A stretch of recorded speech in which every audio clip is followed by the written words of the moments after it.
नमस्कार दोस्तों, OCN network में आपका स्वागत है। मैं हूं ओमकार चौधरी। कोलकाता की डॉक्टर बेटी के साथ जो दरिंदगी हुई थी, वो हमारी स्मृतियों से आज भी ओझल नहीं हुई है। लेकिन उसी तरह की दरिंदगी एक बार फिर हुई है। बस अंतर इतना है कि इस बार जो लॉ कॉलेज की स्टूडेंट है, उसको जिंदा छोड़ दिया गया है। आरजी कर मेडिकल कॉलेज में तो उसकी हत्या कर दी गई थी और उस पर कितना बड़ा आंदोलन हमने देखा था कोलकाता में, और किस तरह की प्रतिक्रियाएं ममता सरकार की और टीएमसी की तरफ से भी देखी गई थी, वो भी हम भूले नहीं हैं। बल्कि पूरे देश में और विदेशों तक में उस घटना को लेकर के ममता सरकार की भद पिटी थी।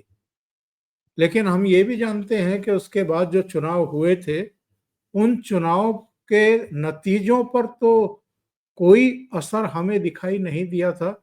और तब जो राजनीतिक जमातें हैं, उन्होंने कुछ चिढ़ाने वाले अंदाज में सवाल किए थे कि साहब, इतना बड़ा इस मामले को किया गया, इतने बड़े पैमाने पर उठाया गया, लेकिन राजनीतिक नुकसान होने के बजाय ममता बनर्जी की पार्टी को तो और भी ज्यादा बढ़कर के सीटें मिल गई। तो आज इन बिंदुओं पर चर्चा करेंगे।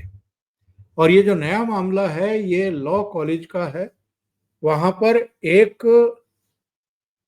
लॉ कॉलेज के ही एक्स स्टूडेंट और दो वर्तमान स्टूडेंट ने लॉ कॉलेज की ही छात्रा के साथ गार्ड रूम में रेप किया है। वो गिड़गिड़ाई है, उनके पैर पड़े हैं, लेकिन वो नहीं माने। ये मामला भी तूल पकड़ रहा है और ममता सरकार पर बहुत बड़े सवाल खड़े हो रहे हैं। तो मेरे साथ जुड़ रहे हैं लखनऊ से वरिष्ठ पत्रकार वीरेंद्र नाथ भट्ट। उन्हीं से चर्चा करते हैं इस पूरे मामले की, और ये बार बार पश्चिम बंगाल में हो क्या रहा है। कभी संदेश खाली में होता है, कभी कलकत्ता में लॉ कॉलेज में होता है, कभी मेडिकल कॉलेज में होता है, और बड़े सवाल हैं, उनके जवाब एक्चुअल में मिल नहीं रहे हैं। भट्ट साहब, बहुत स्वागत है आपका। नमस्कार। तो भट्ट साहब, ये जो घटना हुई है, इसको लेकर के भी सवाल खड़े हो रहे हैं। क्या दरिंदों की निगाह में, उनके दिलो दिमाग में किसी भी तरह का कोई खौफ बचा नहीं है क्या? और इसमें जो एक आरोपी है, उस पर ये आरोप है कि वो टीएमसी का कार्यकर्ता है, स्टूडेंट विंग का कोई पदाधिकारी भी है। उसकी तस्वीरें भी अभिषेक बनर्जी के साथ अब भारतीय जनता पार्टी वालों ने जारी की है। तो आरजी कार वाले मामले में भी ऐसे ही हुआ था। उसमें भी तो जो है वो टीएमसी का कार्यकर्ता था और बाकायदे कलकत्ता पुलिस का वो मित्र था। उसको कलकत्ता पुलिस से एक मोटरसाइकिल भी उसको इश्यू हुई थी। बाकायदा उसमें कलकत्ता पुलिस का जो लोगो लगा के वो चलता था। इसमें नई बात क्या है, बंगाल की राजनीति में जो 1977 में कम्युनिस्ट पार्टी की सरकार के आने के बाद जो शुरू हुआ था, आज उसको 48 साल पूरे हो गए हैं। और ममता बनर्जी की सरकार में और 1977 से लेकर 2011 तक जो कम्युनिस्ट पार्टी की सरकार थी और अब पिछले 14 साल से जो ममता की सरकार है, कोई अंतर नहीं है। दोनों इस्लामी जिहादी सरकारें हैं। बांग्लादेशी घुसपैठियों को आने की, बसने की, जमीन पे कब्जा करके अपना घर बनाने की, मस्जिद बनाने की उनको पूरी छूट है। जो मंदिर की जमीन है, जो शमशान की जमीन है, उसको वो उस पर भी कब्जा कर रहे हैं। तो ममता बनर्जी को हो चाहे सीपीएम लेफ्ट हो, दोनों को मुस्लिम वोट चाहिए। 30% मुस्लिम वोट वो उनको चाहिए और इसके बल पे वो चल रहे हैं। और उनको ममता बनर्जी को ये मालूम है कि बीजेपी को अगर बंगाल में जीतना है तो 75% अगर हिंदू वोट अगर बीजेपी को नहीं मिलेगा तो बीजेपी वहां कभी बहुमत में नहीं आ सकती। और कोई भी राज्य हो, हिंदू वोट तो हर जगह बिखरा रहेगा। वो यूपी हो, बिहार हो, बंगाल हो, कहीं कोई अंतर नहीं है। तो और हिंदू पिटेगा लेकिन वोट ममता बनर्जी को ही देगा, का एक हिस्सा जो है, खासकर जो जो वहां का भद्रलोक है, वो वोट ममता बनर्जी को ही देगा। ये जो ताजा घटना हुई है, इसमें जो आरजी कार मेडिकल कॉलेज में हुआ था, उनको मालूम है ममता बनर्जी की जो स्ट्रीट पावर है, जो सड़क पर दंगा करने की जो उनकी क्षमता है, इसमें वो बीजेपी पे भारी पड़ती है। और बीजेपी की जो है, ममता बनर्जी की गुंडा शैली में आंदोलन करने की ताकत नहीं है। तो इसलिए उनको लगता है कि 1 महीना 2 महीना बवाल चलेगा और फिर हम अपनी स्ट्रीट पावर के बल पर हम कब्जा कर लेंगे और पुलिस वही करेगी जो वहां सरकार चाहेगी, जो सरकार के पॉलिटिकल इंटरेस्ट में होगा, पुलिस वही करेगी। आपने देखा था आरजी कार मेडिकल कॉलेज में किस तरीके से वहां पे जिस कमरे में रेप हुआ था, बाकायदे वहां पे टीएमसी के लोगों ने हमला किया और उस हॉस्पिटल के सारे इक्विपमेंट को, सारे को, सब चीजों को तोड़ डाला और जितना एविडेंस वो डिस्ट्रॉय कर सकते थे उन्होंने उसको डिस्ट्रॉय किया। ये हो गया था वहां पे। तो अब उनको मालूम है क्या होगा। 1 महीने जो है हंगामा होगा, बीजेपी आंदोलन करेगी, भीड़ लगेगी, लेकिन अल्टीमेटली ये मामला पॉलिटिकल हो जाएगा और हम इसको पॉलिटिकल लेवल पे अपनी भीड़ तंत्र के जरिए हम जो है हम जो है अपना पॉलिटिकल नुकसान होने से हम बचा लेंगे। वही इस बार भी होगा। तो कलकत्ता में तो, और लेकिन सबसे बड़ी बात मुझे ये जो समझ में नहीं आती कि बीजेपी बंगाल में कार्रवाई करने से घबराती क्यों है, डरती क्यों है। पिछले 14 साल में इतनी गंभीर घटनाएं हो चुकी है। पंचायत का चुनाव हो, पिछला पंचायत चुनाव हुआ था 2021 या 22 में, उसमें कई लाख हिंदुओं का पलायन हुआ था। वो सब जाके बस गए थे और उनको जाके बसना पड़ा था आसाम में। उसमें अभी भी बहुत नहीं लौटे हैं। अभी 1-1.5 महीने पहले मुर्शिदाबाद में जो मुस्लिम बाहुल शहर है, वहां हिंदुओं का नरसंहार हुआ, लूटे गए, प्रॉपर्टी चुराई गई, घर लूटे गए, मारे गए, बलात्कार हुआ, कुछ नहीं हुआ, कोई कुछ नहीं बोला। संविधान के आर्टिकल 256 में 256 में केंद्र सरकार को ये अधिकार है कि वो राज्यों को बाध्यकारी डायरेक्शन निर्देश जारी कर सकता है। तो यदि उन बाध्यकारी निर्देशों का राज्य सरकार पालन करने में विफल रहती है तो केंद्र सरकार को आर्टिकल 355 में नोटिस जारी करने का अधिकार है कि यदि ये आपने नहीं किया तो आपकी सरकार बर्खास्त की जा सकती है। आर्टिकल 356 के तहत 356। आपको मालूम है कितना ज्यादा दुरुपयोग किया गया है आर्टिकल 356 का कांग्रेस की सरकार के जमाने में। वो चाहे नेहरू रहे हों, इंदिरा गांधी रही हो, राजीव गांधी रहे हों और या मनमोहन सिंह रहे हों। तो केंद्र सरकार जो है, पता नहीं क्यों उसको ये लगता है कि अगर ममता बनर्जी के खिलाफ कार्रवाई होगी तो सीपीएम रिवाइव हो जाएगी या कांग्रेस रिवाइव हो जाएगी और उसको और फिर जो है उसका बैर और वो सरकार बना नहीं पाएगी और उसका बैर जो है टीएमसी से भी हो जाएगा। और हमें ये भी नहीं भूलना चाहिए, जब अटल जी की सरकार थी, एनडीए की सरकार थी, तब ममता बनर्जी की पार्टी से बकायदा एनडीए का गठबंधन था, बीजेपी का गठबंधन था और अटल जी की सरकार में ममता बनर्जी रेल मंत्री रह चुकी हैं। उन्होंने तो हमेशा गरीब की राजनीति की है। वो उस समय भी मारुति 800 गाड़ी में चलती थी, आपको याद होगा। तो ये सब नाटक ममता बनर्जी ने किया। वो आज भी प्लास्टिक की चप्पल पहनती है और अपने पुराने वाले 2 कमरे वाले घर में रहती हैं क्योंकि वो गरीबों की नेता है। तो ये जो है एक बीजेपी के लिए की सरकार के केंद्र में 11 साल पूरे हो गए हैं। तो मेरा मानना ये बहुत बड़ी चुनौती है और ये अब जो है बीजेपी को अब ये समझ में आ जाना चाहिए कि आप 2 बार बीजेपी अब बंगाल में विधानसभा का चुनाव लड़ लिए, 3 बार लोकसभा लड़ लिए। 2019 में आपको अच्छी सीटें मिल गई थी, 20-25 सीटें मिल गई थी, अपनी सीटें आपकी घट गई। तो और क्योंकि आप हिंदुओं के संग खुल के खड़े होने का साहस नहीं दिखा पाए, इसलिए सीटें आपकी कम हो गई। और आरजी कार मेडिकल कॉलेज में भी जो है बीजेपी ने उतनी दृढ़ता और प्रबलता के साथ जो है ममता बनर्जी का विरोध नहीं किया और ऐसा अब करेगी, ऐसा जो है इसकी भी संभावनाएं बहुत कम दिख रही हैं। बांग्लादेश में अलग बवाल चल रहा है, हिंदुओं का पीड़न हो रहा है। कल ही वहां मंदिर तोड़ा गया है, ढाका में दुर्गा माता का मंदिर तोड़ा गया है और केंद्र सरकार और हमारे विदेश मंत्रालय के प्रवक्ता ने केवल उसके ऊपर चिंता जाहिर की, उसकी निंदा की और मामला खत्म हो गया।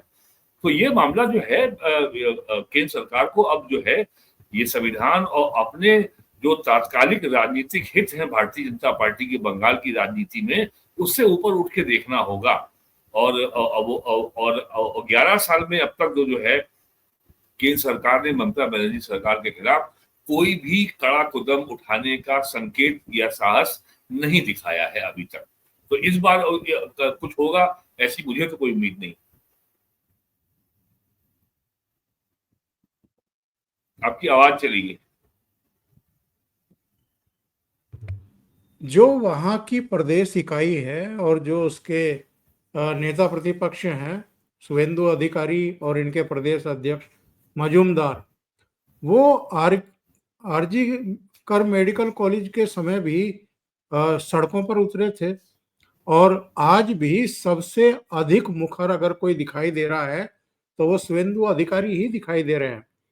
जहां तक सरकार के खिलाफ कार्रवाई करने का प्रश्न है, तो मेरा ये मानना होता है भट्ट साहब के जो लोकल राज्य की जो कानून व्यवस्था, सुरक्षा, बेटियों की सुरक्षा, महिलाओं की सुरक्षा का दायित्व किसी भी राज्य सरकार का होता है। वो अगर उनकी सुरक्षा दे पाने में या उस तरह का माहौल बनाने में नाकाम साबित हो रही है, तो सवाल ममता बनर्जी सरकार पर उठने चाहिए। दूसरी बात ये है कि क्या वहां का भद्रलोक भी मूक दर्शक बना रहेगा? एक के बाद एक संदेश फॉली हुआ, आरजीकर मेडिकल कॉलेज हुआ, ये हुआ, मुर्शिदाबाद और मालदा वाली घटनाएं हुई, तब भी बहुत सारे परिवारों को वहां से छोड़ करके अपनी जान बचाने के लिए भागना पड़ा। जब रिजल्ट आए थे पिछले विधानसभा चुनाव के, तब भी बहुत बड़े पैमाने पर हिंसा हुई थी, तब भी बलात्कार तक की सूचनाएं आई थी और हाई कोर्ट ने उस पर एक जरूर संज्ञान लिया था और फटकार लगाई थी सरकार को। लेकिन वहां का भद्रलोक जिसको हम कहते हैं, वो खामोश क्यों है? वो क्यों नहीं बोल रहा है? और जो लोग इसलिए खामोश हैं कि आप अपनी स्ट्रीट पावर के द्वारा जनता को ये संदेश देने में अभी आप विफल रहे हैं कि आप ममता बनर्जी से दो दो हाथ कर सकते हैं और ममता बनर्जी की पार्टी को आप विधानसभा चुनाव में हरा सकते हैं। और यदि हम आपको वोट दें और आप सत्ता में नहीं आए तो टीएमसी के ममता बनर्जी की पार्टी के गुंडे जो हम पे हमला करेंगे, तब हमें बचाने कौन आएगा? जैसे पिछले विधानसभा चुनाव के बाद या अभी हाल के लोकसभा चुनाव के बाद जून 2024 में कलकत्ता के जिस सीट से बीजेपी लोकसभा चुनाव जीती, तो वहां पे उन अपार्टमेंट्स के आगे नगर निगम के ट्रकों ने पूरा कई ट्रक कूड़ा गिरा दिया और वो कूड़ा कई दिन पड़ा रहा, बदबू आती रही, लोगों का घर में घुसना मुश्किल हो गया और ये खुलेआम कहा गया कि इनको हमने जो है इन्होंने बीजेपी को वोट दिया है, इनको इसका दंड मिल रहा है। तो बीजेपी को पहले ये इस सड़क पे आंदोलन करके स्ट्रीट पावर के जरिए ये संदेश देना होगा और भद्रलोक हो या कोई अन्य वर्ग जो हो, जो हिंदुओं का वोटर वर्ग है, उस पे ये विश्वास जगाना होगा कि हाँ बीजेपी लड़ सकती है और अब की बार हम सत्ता में आ सकते हैं और हमारा ममता बनर्जी से अब कोई बातचीत नहीं होगी, अब हमारे कोई पॉलिटिकल इक्वेशन इनसे नहीं बनेंगे, पर्दे के पीछे कोई बातचीत नहीं होगी, अब बिल्कुल आड़ या पार लड़ाई होगी, जैसे यूपी में सपा बसपा की हुई थी। तो जब तक ये संदेश बीजेपी नहीं देगी, तब तक जो है बहुत सारा वर्ग जो है वो बीजेपी की ओर विश्वास से नहीं लौटेगा। जैसे मटुआ समुदाय है, वो जो है वो एक बहुत बड़ा वोटर है। अब सीए को ये जो है सरकार लागू करने में हिचक रही है, अब उनके अंदर ये डर बैठ रहा है कहीं उनको भी कहीं वापस ना बिठाया जाए। तो मटुआ समुदाय ने भी पिछले वर्ष लोकसभा चुनाव में बीजेपी को उतने उत्साह से वोट नहीं दिया। तो ये सब चीजें हैं कि जो अब ये जो बीजेपी की लीडरशिप है उसके क्या कैलकुलेशन है, उनकी क्या अपनी योजनाएं हैं, उसके बारे में तो मैं कोई टिप्पणी नहीं कर सकता। लेकिन जो हम आप दोनों देख सकते हैं, जो सारी सूचनाएं पब्लिक फोरम में अवेलेबल हैं, आज तक कभी 11 साल पिछले अमित शाह लगातार दूसरी बार जो है गृह मंत्री हैं, लेकिन आज तक वो लॉ एंड ऑर्डर के मुद्दे को लेकर के वो कभी बंगाल का दौरा करने नहीं गए। और जो आपके जो दो आपके एमपी थे, वो आपकी पार्टी छोड़ करके ममता बनर्जी की पार्टी से एमपी हो गए, शत्रुघ्न सिन्हा और कीर्ति आजाद, वो दोनों बिहार के हैं। एक आपकी पार्टी से आपने 2019 में एक को आपने जो है पार्लियामेंट का मेंबर हुआ था, उसका नाम मैं भूल रहा हूँ, और वो सिंगर था बंगाल का, और 2019 में वो पार्टी छोड़ के फिर से टीएमसी में चला गया। सुप्रियो है, हाँ सुप्रियो। ये सब इसीलिए हुआ ना, बीजेपी ये संदेश नहीं दे पाई कि अब हम ममता बनर्जी को हमने उखाड़ने का अंतिम निर्णय कर लिया है, क्योंकि कोलिशन पॉलिटिक्स है। तो बीजेपी के सामने बंगाल की सत्ता पे काबिज होना ही एकमात्र लक्ष्य नहीं है। उनको राष्ट्रीय राजनीति के परिप्रेक्ष्य में जो अपोजिशन को कैसे बैलेंस करना है, कैसे अपोजिशन को आगे नहीं बढ़ने देना है, कैसे अपोजिशन के गठबंधन को आगे नहीं बढ़ने देना है। अगर ममता बनर्जी ने जून 2024 में या जो इंडी अलायंस बना था, इंडी अलायंस से ममता बनर्जी ने दूरी बनाए रखी, तो कुल मिला के इससे इंडी अलायंस कमजोर हुआ ना। तो बीजेपी का हो सकता है ये कैलकुलेशन हो कि अगर ममता बनर्जी के खिलाफ खुली कार्रवाई करेंगे तो ये इंडिया अलायंस से जुड़ जाए, तो इंडिया अलायंस मजबूत हो जाएगा। तो ये सब चीजें हैं। ये केवल जो कैलकुलेशन है वो हिंदू मुसलमान नहीं है, कैलकुलेशन केवल है इलेक्टोरल पॉलिटिक्स, कैलकुलेशन है चुनावी राजनीति कि इनको मजबूत नहीं होने देना है। और अगर ममता बनर्जी अगर जुड़ गई इंडिया अलायंस से, कांग्रेस से उसके रिश्ते अगर फिर से बहाल हो गए, तो उसका असर झारखंड में पड़ेगा, उसका असर बिहार में पड़ेगा, उसका असर जो है आसाम में पड़ेगा। ये सब चीजें हैं, नॉर्थ ईस्ट के भी में इसका असर पड़ेगा। तो ये सब मेरा ख्याल है, ये सब सारे ऐसे फैक्टर्स होंगे, ऐसे कंसिडरेशंस होंगे जिसके चलते बीजेपी निर्णायक कार्रवाई या all out war against Mamata Banerjee करने का निर्णय अभी तक नहीं कर पाई। एक्चुअल में क्या है, जो मुझे याद आ रहा है, 2 राज्यों में बाढ़ आई थी, एक उड़ीसा था और एक पश्चिम बंगाल था। और उसमें कोई प्राकृतिक आपदा आई थी, तो प्रधानमंत्री की एक बैठक भुवनेश्वर में थी और दूसरी बैठक कोलकाता में थी।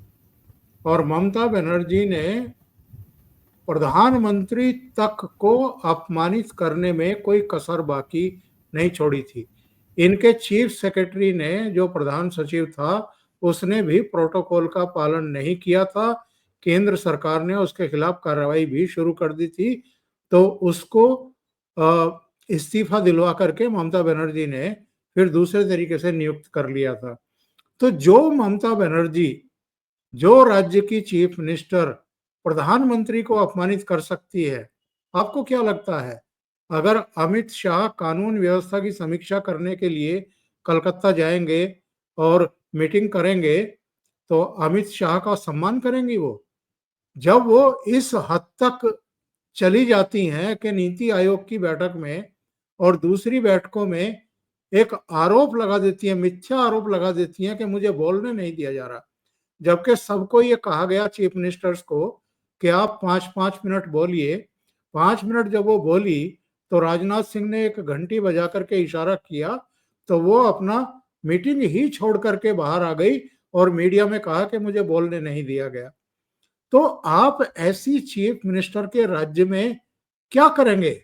या तो आप बर्खास्त करिए, या तो आप कांग्रेस के नक्शे कदम पर चलिए कि जो संविधान को ताक पर रखती थी और कई सरकारों को एक साथ बर्खास्त कर देती थी। उसका नतीजा पूरा देश आज कांग्रेस को देख रहा है, कांग्रेस को भुगतना पड़ा है वो सारा कुछ। तो क्या उसी लाइन पर आप कह रहे हैं कि बीजेपी को जाना चाहिए?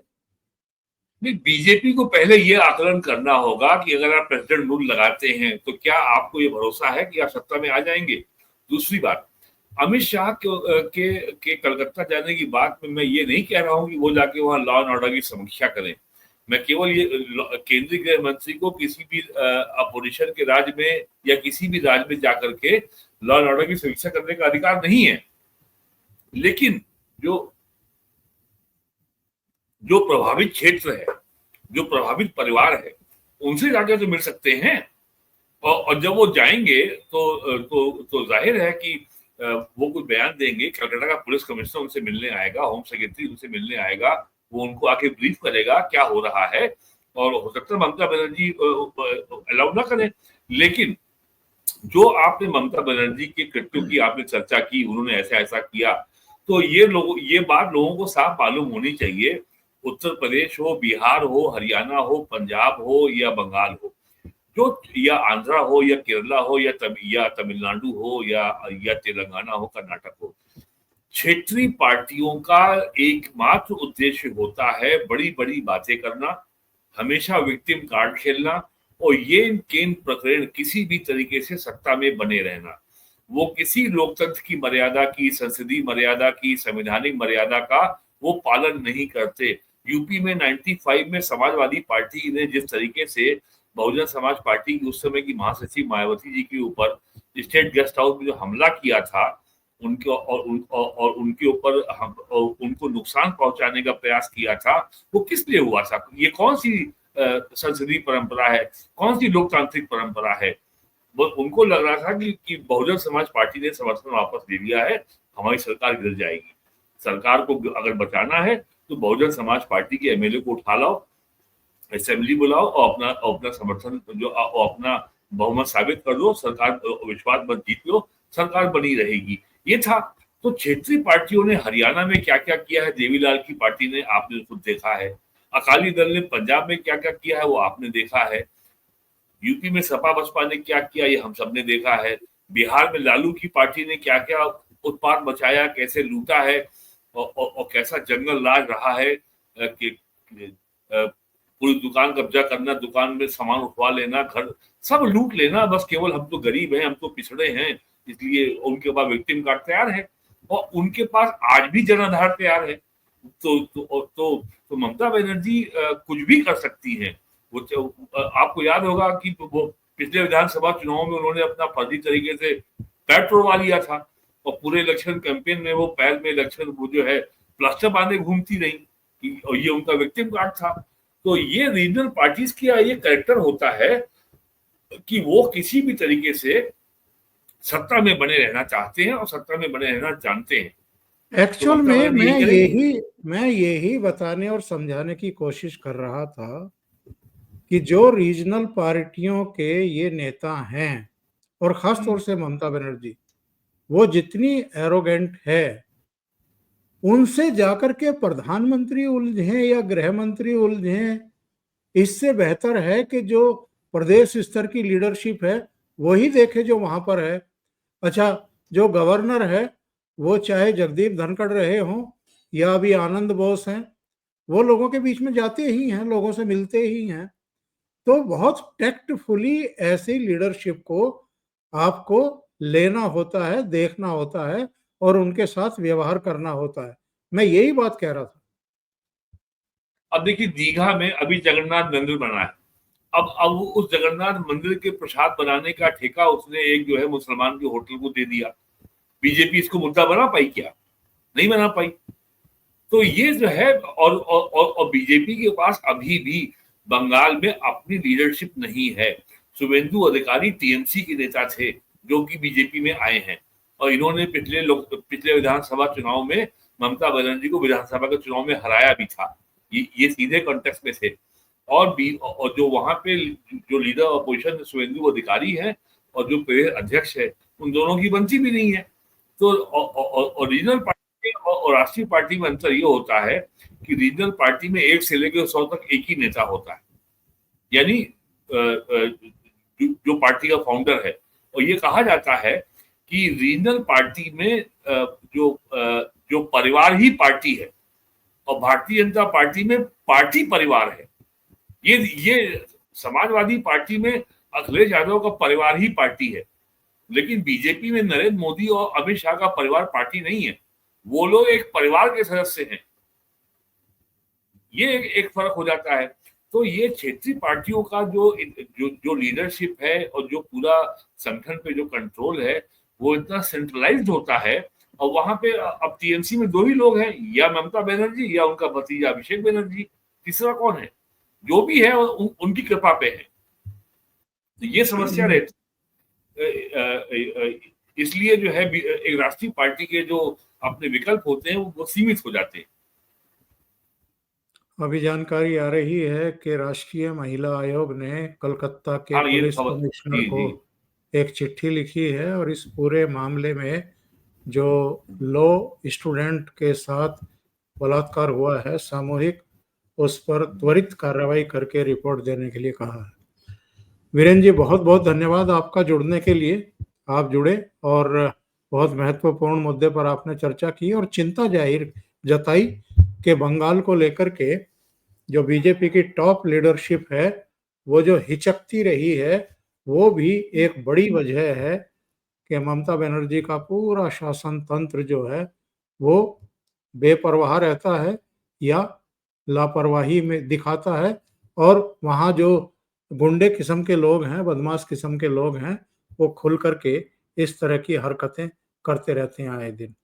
बहुत बहुत धन्यवाद आपका जुड़ने के लिए। Thank you so much. नमस्कार।